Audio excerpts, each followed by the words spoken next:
আপকি আদালতে স্বামী রামদেবের বিরুদ্ধে অভিযোগ হলো যে উনি বড় বড় দাবি করতে থাকেন। স্বামীজি, আপনার সম্বন্ধে যাই শুনি না কেন আমার মনে হয় অতিশয়োক্তি। আপনি এত বড় বড় দাবি করে থাকেন যে যে কোনো লোকের যে কোনো অসুখ আপনি ঠিক করতে পারবেন। আমি দাবি করি না, আমি সত্যি এবং বাস্তব কথাই বলি। আমি কখনো গল্প বানাই না। আপাতত যে সত্য থাকে তাকে পুরো শক্তির সাথে আমি প্রকাশ করি, কারণ মানুষ এতদিন ভুল জেনে এসেছে। সেজন্য আমার সত্যটা ওদের মিথ্যে মনে হয়। ওরা এতদিন শুনে এসেছে যে বিপি কখনো ঠিক হয় না, বিপির জন্য সারা জীবন ওষুধ খেতে হয়। আমি ঠিক এর বিপরীত কথা বলি যে হাইপারটেনশন পার্মানেন্ট কিওর হয়ে যায়। যখন আমি এটা বলি যে এখনো পর্যন্ত হার্টের জন্য বাইপাস এনজিওপ্লাস্টিকই প্রামাণিক চিকিৎসা বলে মনে করে এসেছে, আমি বলি যে no bypass, no plastic, no angioplasty. আমি বলি যে আপনি খালি প্রাণায়াম করুন, আপনার বাইপাস করার আবশ্যকতা নেই, হার্টের ব্লকেজ খুলে যাবে, কারণ কার্ডিয়ার প্রবলেম ঠিক হয়ে যাবে, যে পালস মিস হচ্ছে সেগুলো ঠিক হয়ে যাবে। তো হৃদয়ের মতো সংবেদনশীল বিষয়ে আমি দুটো শব্দে বললেও লোকের এমন মনে হয় যে লোকটা যা বলছে ওর মাথা কি ঠিক আছে নাকি এটা বাস্তবে কখনো হয়। আমি আপনার থেকে এটা জানতে চাই, আপনার মাথা ঠিক আছে তো? আপনি এমন কথা বলছেন।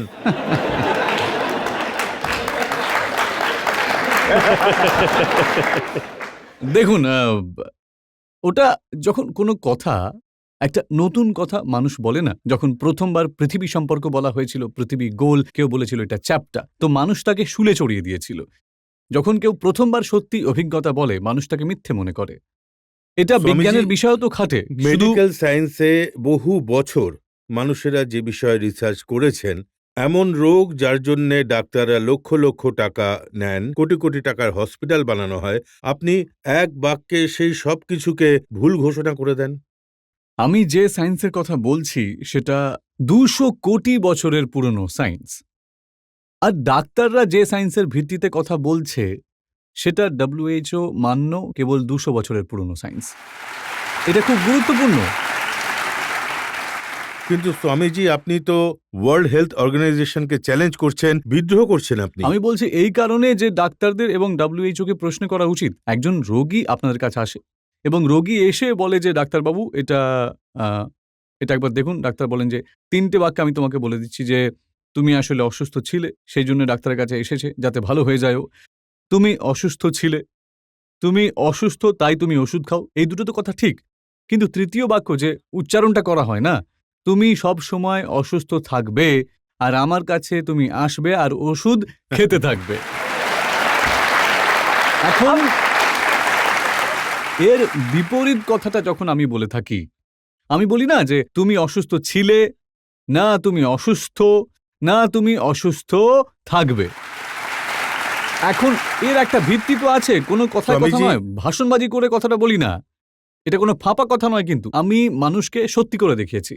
দেখুন, 10 কোটি মানুষ আছেন আমাদের দেশে যারা ডায়াবেটিসে ভুগছেন। 10 কোটি লোক হয়তো হাইপার টেনশনের রোগী। আপনি যদি এদের সকলকে ঠিক করে দেন, তাহলে ওষুধ তৈরি কোম্পানিগুলো কি করবে? আমাকে ওষুধ বানানোর যে ফ্যাক্টরি, তার মালিক, সে আমাকে দান দেয় পতঞ্জলি উৎপাদন করার জন্য। তাকে আমি প্রশ্ন করেছিলাম যে তুমি কি চাইছো? পৃথিবীতে সবচেয়ে বড় 2 ঘাতক ব্যবসা, একটা হলো অস্ত্র, 2 হলো ওষুধ। আমি এই দুটোকেই পৃথিবী থেকে মুছতে চাই। তাহলে আপনারা আমাকে কেন দান করছেন? স্বামীজি, আমার এইমটা ঠিক কি? আমি পৃথিবীকে সুস্থ দেখতে চাই। তাই আমি মনে করি যে কোনো ডাক্তার যে বাস্তবে মানবিকতা মেনে চলে, যে প্রকৃতই মানুষকে নিরোগ দেখতে চায়, সে আমার বিরোধী কখনো হতেই পারে না, আমাকে কখনো গালি দিতে পারে না। আপনি দাবি করেন যে প্রায় 20 লাখ মানুষকে আপনি ট্রিট করেছেন, রোগ থেকে মুক্তি দিয়েছেন। এখন কিভাবে বিশ্বাস করব এই দাবি? আপনার কাছে কোনো ডকুমেন্টেশন আছে, কোনো প্রুফ আছে? प्रत्यक्ष किम प्रमाणम सच को आच नहीं। আপনি মনে করুন এই আমাদের এখানে যতজন অডিয়েন্স বসে আছেন, ধরুন যদি আমি এখন এনাদের প্রাণায়াম করাতে শুরু করি, আপনি ওয়েট মেশিন নিয়ে আসুন একবার। ওয়েট মেশিন এনে এদের সবার ওজন করিয়ে নিন এবং আপনার সামনে এদের 15 মিনিট প্রাণায়াম করাবো। তারপরে দেখবেন এদের 250 গ্রাম থেকে আধ কিলো পর্যন্ত ওয়েট কম হয়ে গেছে। আর কি প্রমাণ লাগবে? স্বামীজি, ডক্টরকে জিজ্ঞেস করেছিলাম, যারা মেডিকেল সায়েন্সের ডক্টর, তারা বলেন যদি কোনো মানুষের 1 সপ্তাহ পর্যন্ত রোজ 2 কিলো করে ওজন আপনি কম করেন, মানে 1 সপ্তাহে 14 কিলো, তাহলে তো মানুষটা মরেই যাবে এর ফলে। 7 দিনের মধ্যে আমি এগুলো বলি। প্রথম দিনে কারো অর্ধেক কিলো, কারো 2 কিলো কম হয়ে যায়। দ্বিতীয় দিনে তো অ্যাকচুয়ালি কম হয়। তৃতীয় দিনে আবার 8 কিলো কম হয়। তারপরে 250 গ্রামে এসে যায়। আমি লোকেদের 3 থেকে 6 মাসের ভেতরে 25 থেকে 60 কিলো পর্যন্ত মানুষের 3 থেকে 6 মাসের মধ্যে 60 কিলো কমিয়ে দিয়েছি। শুরুর দিকে 2 কিলো কম হয়ে যায়, যারা মানে পরে আধা কিলো কম হতে থাকে। তো আর যাদের কম হতে থাকে তাদের বেড়েও যায়। আপনার শিবিরে হাজার হাজার মানুষ একসাথে প্রাণায়াম করতে থাকে, একসাথে যোগবিদ্যা শেখে। তাদের মধ্যে 10-12 জন লোক দাঁড়িয়ে বলে, হ্যাঁ আমার লাভ হয়েছে, আমি ঠিক হয়ে গেছি। এমনও তো বহু মানুষ থাকতে পারে যাদের কোনো উপকার হয়নি। আমি সবাইকে বলি, যারাই আমার সামনে দাঁড়িয়ে বলে তাদেরকে ইনকোয়ারি করো। যারা আমার কাছে আসে, কেউ তো ফ্রিতে এখানে আসে না, আমি ওদের থেকে অনুদান নিয়ে থাকি। আর ওই মানুষটা যদি লাভ না হয় তো মানুষেরা আমাকে এখান থেকে বাইরে যেতেই দেবে না। আপনি তো আমাকে সুস্থ শরীরে যেতে দেবেন? ওই লোকেরা আমাকে জুতো মারবে যদি লাভ না পায়।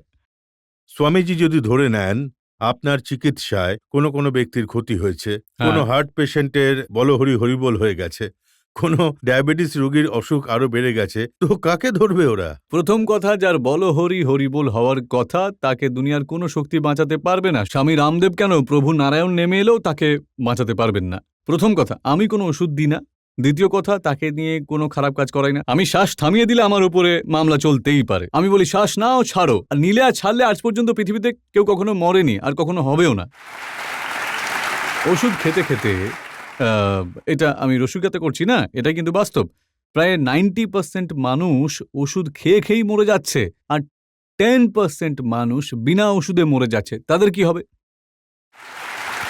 একটা কথা, এর থেকে বেশি জরুরি কথা হলো, যে লোকটা ওষুধ খাচ্ছে আর ওষুধ খেতে খেতে সাইড এফেক্ট হয়ে যাচ্ছে, তাদের দায়িত্বটা কে নেবে? সেই কারণে যে মানুষের ক্ষতি হচ্ছে, শুধু ওষুধের উপর এটা লিখে দেওয়া যে এই ওষুধটা খেলে পরে সাইড এফেক্ট হবেই, এইটুকুই কি যথেষ্ট? যদি আপনার কথা মানতে হয় তাহলে কি করা যাবে? সমস্ত হসপিটাল বন্ধ করে দেওয়া হবে, বা ওষুধ বানানোর কোম্পানিগুলো বন্ধ করে দেওয়া হবে? এই দেশে ডাক্তার এমনিতেই তো কম রয়েছে। দেশের জনসংখ্যা 100 কোটিরও বেশি। 50,000 রোগীর পিছু একজন মাত্র ডাক্তার। 50,000 রোগীর পিছু একজন মাত্র ডাক্তার। যদি এই যোগ না করাই তো মানুষ মরবে। কারণ 50,000 মানুষকে একজন ডাক্তার কি করে সামলাবে? দ্বিতীয় কথা, প্রতি দুজনে একজন অসুস্থ। প্রতি দুজনেই নয়, আমি বলছি রোগ নেই এমন মানুষ আঙুলে গোনাই যায় না একেবারে। রোগ কি ধরনের? 50% মানুষের তো হেভি মেন্টাল স্ট্রেস, যার মডার্ন মেডিকেল সায়েন্সে কোনো চিকিৎসাই নেই। দ্বিতীয় কথা, 50% লেডিজের অ্যানিমিয়ার প্রবলেম, অ্যানিমিক রয়েছে।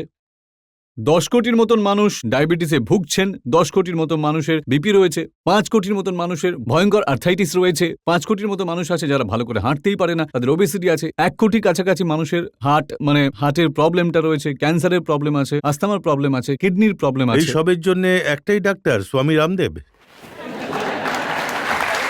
দেখুন, আমি যদি বেঁচে থাকি এই কথাটা তো আমি করে দেখাবই। সারা পৃথিবীর জন্য আমি এমন একটা জিনিস বানাবো যাতে পৃথিবীতে আর কাউকে ওষুধই খেতে হবে না।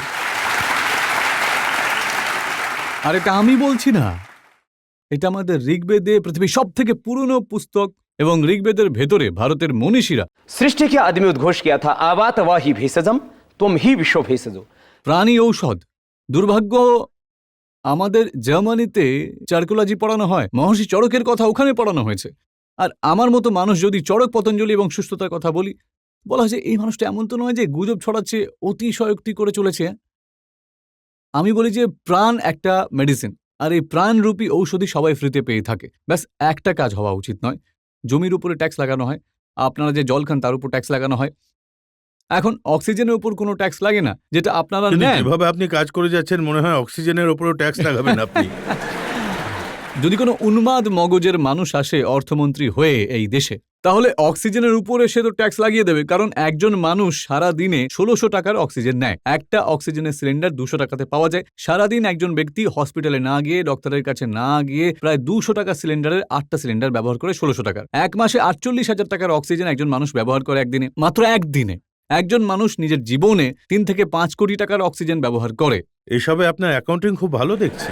আর একজন মানুষ, আমি রাষ্ট্রবাদের কথা বলছি, আমি বলছি লোকেরা বলে না দেশ আমাদের কে দিয়েছে, আমি বলি দেশ তো আমাদের অক্সিজেন দিচ্ছে, এর ওপরে তো কোনো ট্যাক্স নেই। কারণ আমাদের দেশের নিয়মকানুন এতটাই খারাপ হয়ে গেছে। যেমন আমি বলছি না, দেশে যদি কেউ ভিক্ষা চাইতে গিয়ে ধরা পড়ে তো তাকে হাত কড়া পরানোর আদেশ রয়েছে। দেশে যদি কেউ ভিক্ষা চাইতে গিয়ে ধরা পড়ে তাহলে হাতে হাতকড়া পরিয়ে তাকে জেলে পাঠানোর আদেশ আছে আমাদের গভর্নমেন্টের। আর দেশের অর্থমন্ত্রী বাইরে গিয়ে বিদেশিদের কাছে ভিক্ষা চেয়ে এলে তার গলায় ফুলের হার পরানো হয়ে থাকে। এমনই তো আমাদের দেশের হাল। স্বামীজি, আপনি দাবি করেন আপনি বড় বড় মানুষকে ঠিক করে দিয়েছেন, কারোর কোনো রোগ নেই, কিন্তু আমি শুনেছি যে প্রাণায়াম করতে করতে আপনার অন্ত্র পেঁচিয়ে গেছিল, আপনাকে চিকিৎসা করতে নিউ ইয়র্ক যেতে হয়েছিল। আসলে কি হয়েছে, এখন লোক ভাবে যে স্বামী রামদেবের উপরে আক্রমণ কিভাবে করব। এই বাবার ওপর নারী সংক্রান্ত অভিযোগ আনা যাবে না, আমি লেডিসদের টাচও করি না, ছুঁয়েই দেখি না, কখনো পিকচার দেখতে আজ পর্যন্ত আমি যাইনি, একটা টাকাও ব্যাংকে অ্যাকাউন্টই খুলিনি, তো জমা করা তো প্রশ্নই আসে না। কৃষকের ঘরে জন্ম নিয়েছি, কৃষকের বাচ্চাদের ব্যাংকের খাতাই থাকে না। সেই সময়ে আমি আসলে আপনার কাছে একটা লিমিটেড কথা জানতে চাইছি। এখন আমি আপনাকে প্রশ্ন করছি যে আপনি আপনার নিজের চিকিৎসার জন্য কখনো কোনো ডক্টর? আমি সবাইকে এটাই বলছিলাম, মানুষ ভাবে স্বামী রামদেবের উপর অভিযোগটা কি আনবো। তখন সবাই বলে যে অভিযোগ লাগাও যে ও পেট ঘোরাতে থাকে ঠিক জাঁতার মতন। তখন বলে দাও যে ওর পেটটা নাকি পেঁচিয়ে গেছে। আরে পেটটা কি ক্যাসেটের রিল নাকি যে পেঁচিয়ে যাবে, যত সব। আর দ্বিতীয় যেটা বলে চিকিৎসা করাতে আমেরিকায় চলে গেছে। এমনিতেও সারা পৃথিবী জানে যে আমি আমেরিকার নীতির ঘোর বিরোধী। আমি অপরাধী সাদ্দাম হোসেনকে নয়, বুশকেই বেশি অপরাধী বলে মনে করি, যে ইরাককে ধ্বংস করে রেখেছে। আর একটা কথা, ওরা বলে আমেরিকায় চিকিৎসা করাতে চলে গেছে স্বামী রামদেব। আমি বলি এখনো পাসপোর্টই করাইনি আমি।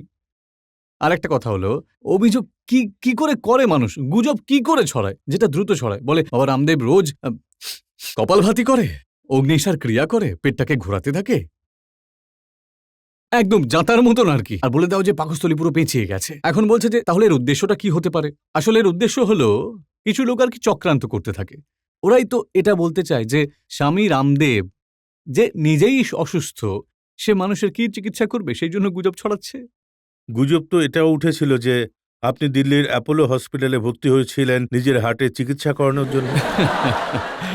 আসলে যেটা হয়েছিল, আমি না হরিদ্বার থেকে একটা গুরুকুল আছে আমার রেভারিতে, আশ্রমেরই, আমি ওখানে একটা যাত্রার জন্য গিয়েছিলাম। তো হরিদ্বারে গুজব খুব তাড়াতাড়ি ছড়িয়ে পড়ে, ছোট্ট জায়গা তো গুজব তাড়াতাড়ি ছড়ায়। আর ওখানে বাবাও অনেক বেশি থাকেন। আসলে এমনিতে আমি বাবাদের সেরকম পাত্তাই দিই না, যে আমার খারাপ লাগে আমি বাবাদের বিরুদ্ধেও তখন বলে দিই, আমি জ্যোতিষের তান্ত্রিকদের বিরুদ্ধেও কখনো বলে দিই, আমি নিজেও যদি রাজনীতি থেকে শত হাত দূরে থাকি তাও এ বিষয়ে কথা বলে দিই। তো ওখান থেকে গুজব তাড়াতাড়ি ছড়ায়। আমি ওখানে যাই তো বলে বাবাজি হার্টের অপারেশনের জন্য গেছেন, কারণ হার্টের, আমি বলি যে যখন বাইপাস করার প্রয়োজনই নেই তখন লোকজন এসব বলতে চায় গুজব ছড়িয়ে দিয়ে। ওর তো নিজেরই হার্টের অপারেশন হয়েছে, আপনারা তো দেখতেই পাচ্ছেন আমার হার্ট একদম ঠিকঠাক রয়েছে, একদম, মানে কোনো বাইপাস করানো হয়নি।